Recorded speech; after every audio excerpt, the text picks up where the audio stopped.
The very first day, out comes her moose. After 9 years, I don't think she'd even seen one to that point.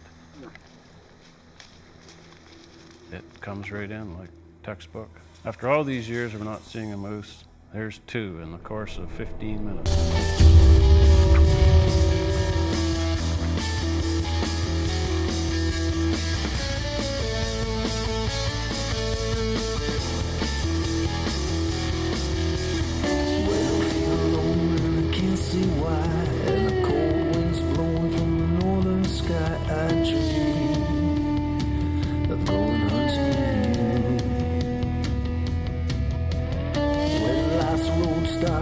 Getting rough, and I stop believing I'm not tough enough to be free. I just go on with you.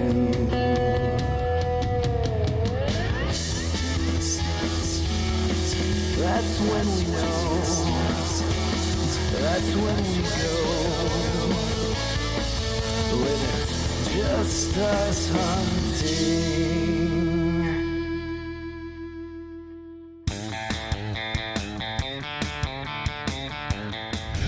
I really want to go moose hunting, and this is quote unquote for my dad. I'm not allowed to go because the guys will have to wear clothes. Why would you want to bring a woman into a camp when you're getting up in the middle of the night, you're walking out from your sleeping bag?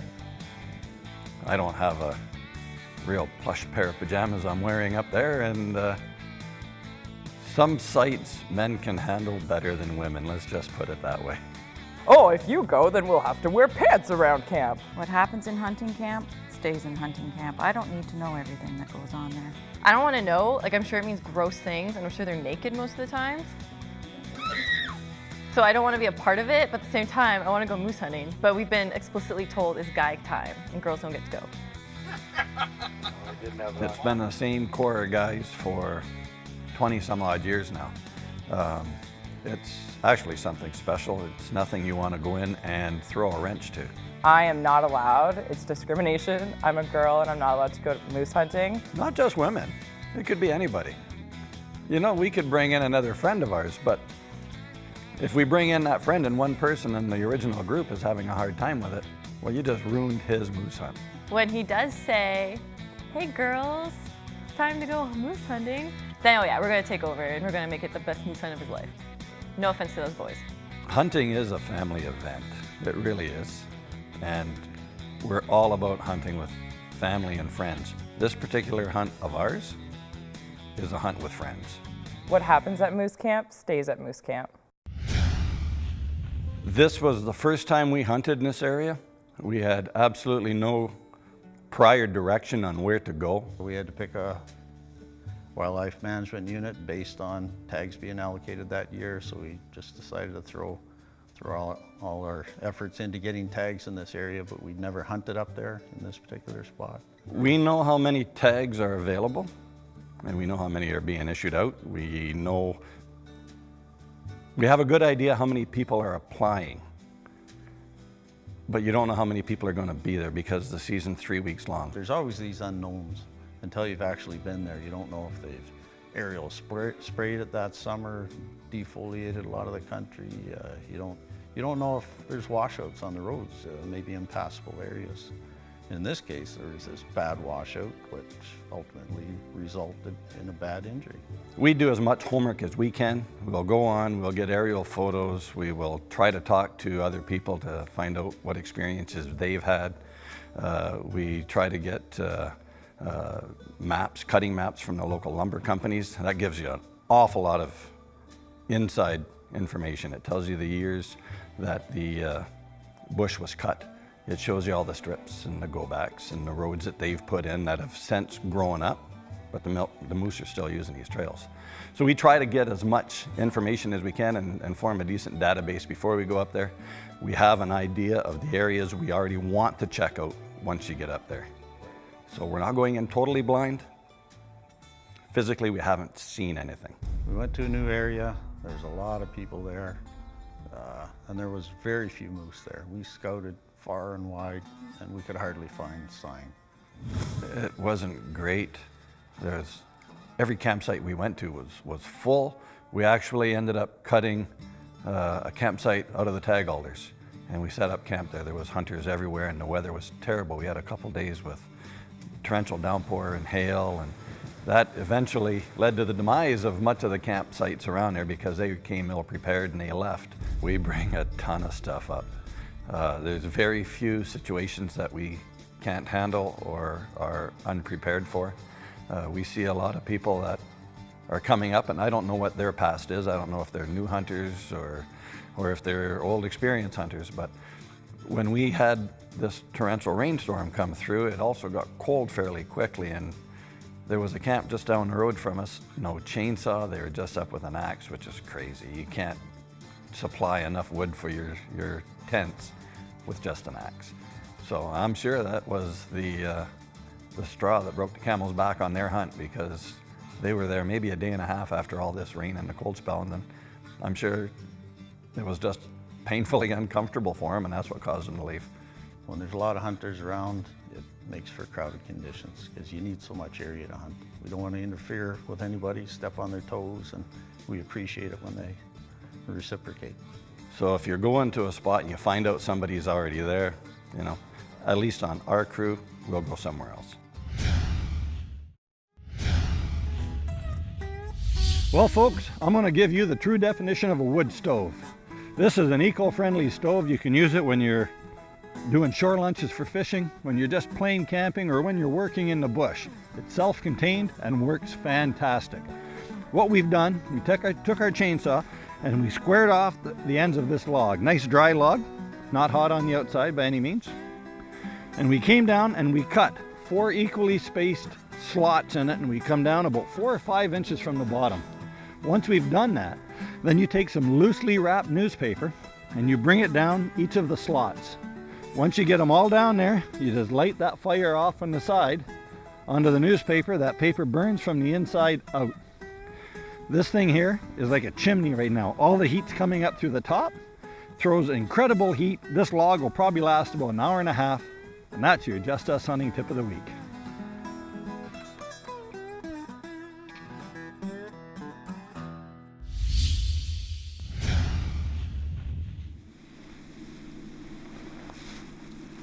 Yesterday was opening day, and came over to this spot here last night. That was a good night to call. We thought we had a couple answers. We weren't 100% sure on that. We come in this morning, beautiful morning, fantastic heavy frost, not a drop of wind to be found, and absolutely nothing at all.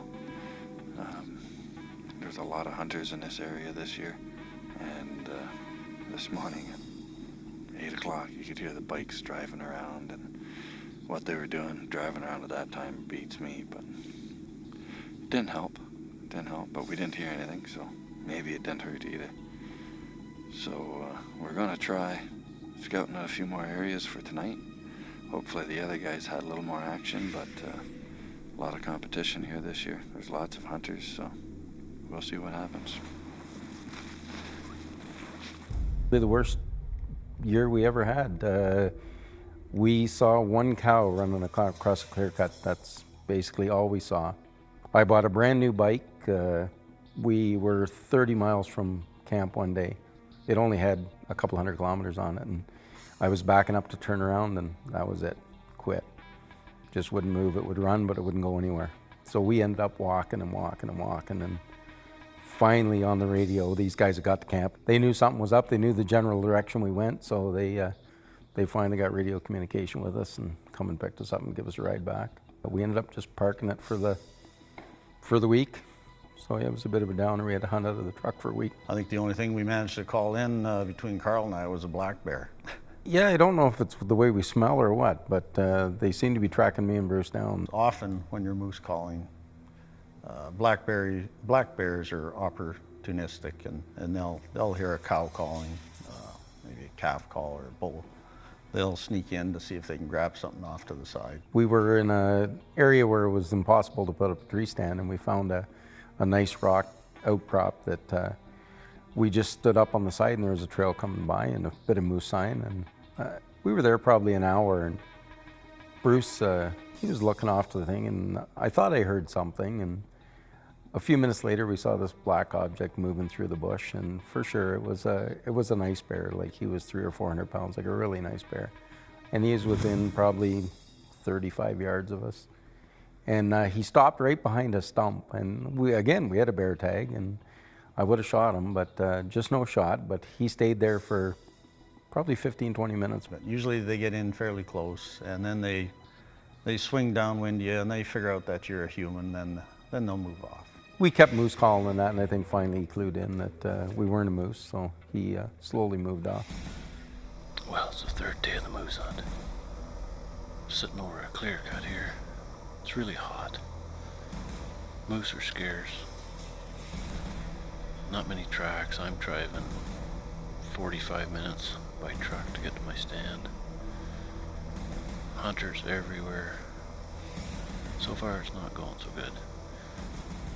Just like that, out of nowhere, I finally get this answer. This bull came in close. We were both, myself and the cameraman, were on the ground, and I thought we were going to be able to close the deal.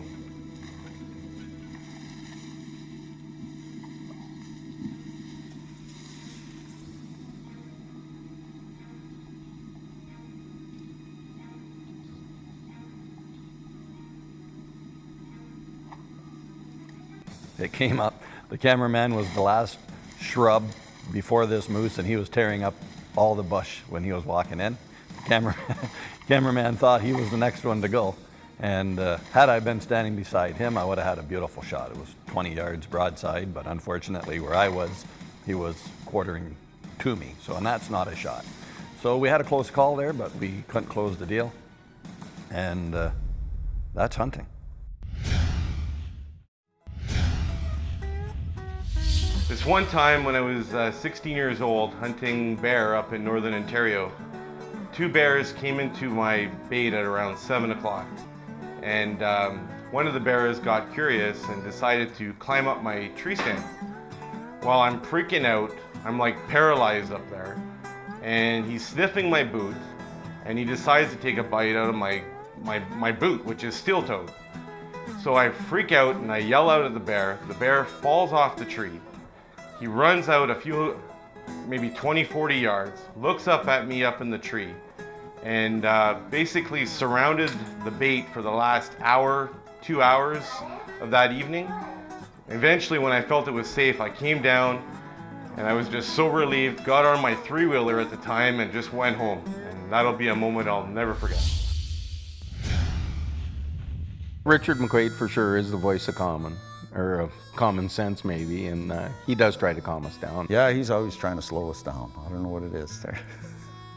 He and Carl take a few chances when they're driving. Like, they're a bit fast, to say the least. Richard hunts with his wife, Nancy, and they have been for quite a number of years. So Richard only hunts with us for the first week, and he's dedicated the second week to be hunting with his wife, Nancy. Well, I'm at a beautiful lake, Atikokan, Ontario. It's kind of in the middle of nowhere. I'm gonna see if I can call up a moose tonight. Nancy's not coming in till late tonight, so I'm not allowed to shoot anything. Just gonna see if I can call one up. Had my chance last week, blew it. So this week I'll see if I can call one in for her. I meet with my wife farther west and a bit north, and it's a long drive for her, 22 hours by herself. She meets me there. I do a bit of pre-scouting, and we hunt with another couple. They have a cabin there, so our accommodations are beautiful. There's no issues with roughing it there, although she hunted with me for 9 years, 8 years before this, and we often stayed in the tent. That has to be the world's worst hunt in the world. You're sleeping on the ground, you're cooking over an open fire outside. It might sound romantic, you know, because we're doing it the way they did 100 years ago, but no way. She was a trooper. She sat through rain, freezing rain. I dragged her through all the places that at times I look at her and I'm thinking, like, what am I doing? Like, it's pouring rain. We're a mile and a half from the road. But she stuck it out. She wanted to get a moose the very first day. out comes her moose. After 9 years, I don't think she'd even seen one to that point. And it comes right in like textbook.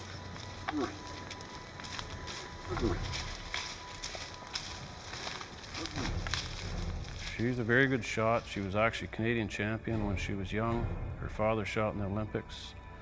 She's very calm, unlike myself. She's a crack shot.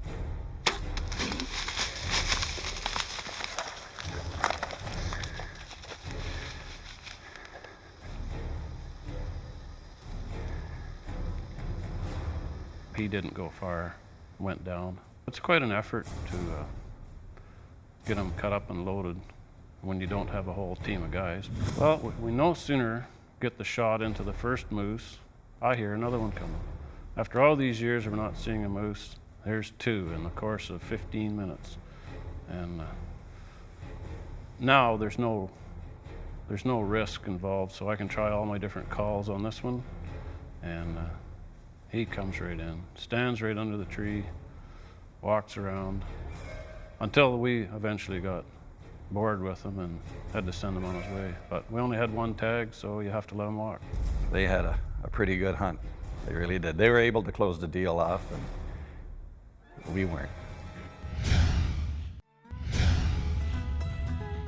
Hi, I've been archery hunting now for the last 14 years. My weapon of choice is the compound bow. I love to hunt white-tailed deer, bear, moose if we can get a tag. In the off-season, I get ready by shooting as many 3D archery tournaments as I can. I've been greatly influenced by the people that finish ahead of me in the archery tournaments, show me how much better I can get at the game. My name is Rick Steep, and this is my profile. This is just us hunting. This is what happens when you miss the moose. Shot number one. Just a minute. Good grouping. Good grouping. Yeah, right through. Well, what do you got to say for yourself, young man? I hope there's more. We went out that morning, and I had called in a moose, and I had missed my shot. And so anyways, I took a lot of razzing for that, but it was still good fun. I still had, my heart was pumping, I was all excited. And so then that afternoon we went back out hunting, and we were coming back, and like I say, we were driving, and the speed might have been a little excessive. We knew this washout was there. We drove by this washout. Every day we drove by that washout. And I don't know what the hell I was thinking. I was just driving along there, didn't even think about it. It was flagged, it was ribboned, everyone knew where it was. And then all of a sudden there it was in front of me, so I put the brakes on pretty quick. I knew I couldn't stop in time. I'd hit the back of him, so I swerved to the left. So I tried to get out of the way, but you know, there's nothing you can do, and there are accidents, and that's what happens, but it's not good. We looked at him, and he wasn't complaining much, like he's tough. It was a lot worse than we thought.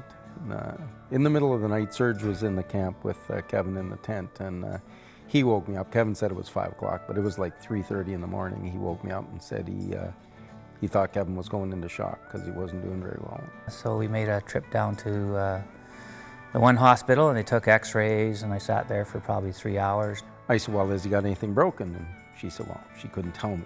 I said, well, listen, like, I'm basically his guardian here, so whatever happens, I'm looking after him. They informed me that I had busted my top of my arm, just cracked it in 3 places, and that I would require surgery, and that I would have to go to Thunder Bay to get the surgery done. She said, yeah, it's not good, like he's got broken bones and everything else. I said, okay, well, when you go back in the room, I said, tell Kevin, doesn't look good. We're gonna have to put him down. And she just looked at me, she says, so I can't say that. And I said, well, you just stay behind me then, let me go in first and I'll tell it to him. So Kevin's sitting there and we open the door and I walk in and I said, Kevin, it's not good.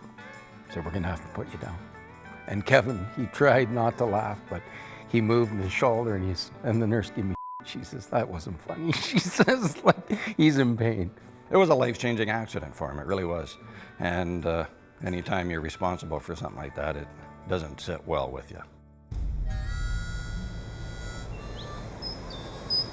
Well, it's the day before we're leaving. We're coming in to take down a few stands. We'll hunt tonight, we'll hunt tomorrow morning, and that's it for 2008. Hopefully something happens tonight. It's been a pretty slow season for us. We've encountered lots of hunters, limited space. We did, however, see 4 bulls and 2 cows over the course of 2 weeks. We had some opportunities, missed opportunities, and this is one of the more lackluster hunts we've encountered. Sometimes life isn't fair. If you have videos of your hunts and would like to see them right here on this show, go to our website, justushunting.com, and email me directly. Who knows? Maybe one day you'd see your hunts right here on Just Us Hunting. Can't see why, and the cold winds blowing from the northern sky. I dream of going hunting, when life's road starts getting rough, when I stop believing I'm not tough enough to be free, I just go hunting.